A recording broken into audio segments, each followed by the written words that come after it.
This is 2 Minutes Together, a ministry of Central Lutheran Church, Eugene, Oregon. I'm Pastor Ben. This week, I'd like to focus on our Old Testament reading from the book of Isaiah, where Isaiah prophesies that God is going to do something striking, that the desert places will have water, that streams will be found in the wilderness. There's more that Isaiah describes, but this theme comes up multiple times in Isaiah. Many of you know it when we read it in Isaiah 40 about around Christmas, but this is a similar theme here in our lesson this week of the world itself will be changed. These places that do not allow for humans to live, humans will be able to live. That's how they considered wilderness or deserts. It wasn't just hard places to live, it was places that were impossible to live. They saw them as God-forsaken. And Isaiah says, God will come and God will change these places so that people can live there.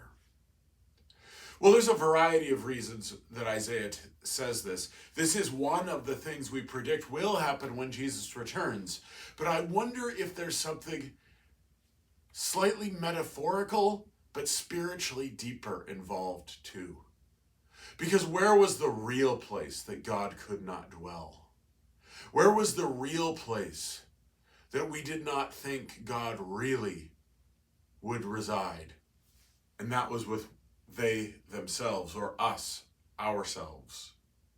In our gospel lesson, we have the parable of the prodigal son, where God's prodigality, the father's reckless welcome of this son back into community.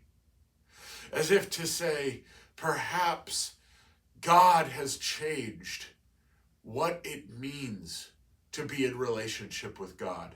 That what is going to really change is not really the character of the world around us, but instead how God cherishes us. That God does radically welcome us even though we don't deserve it. And there is no logical good reason to do that other than God chooses to.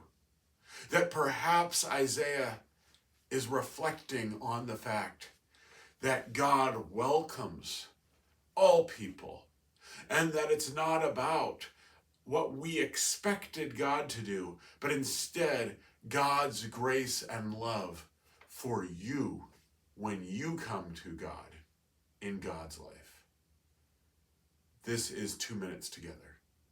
I'm Pastor Ben.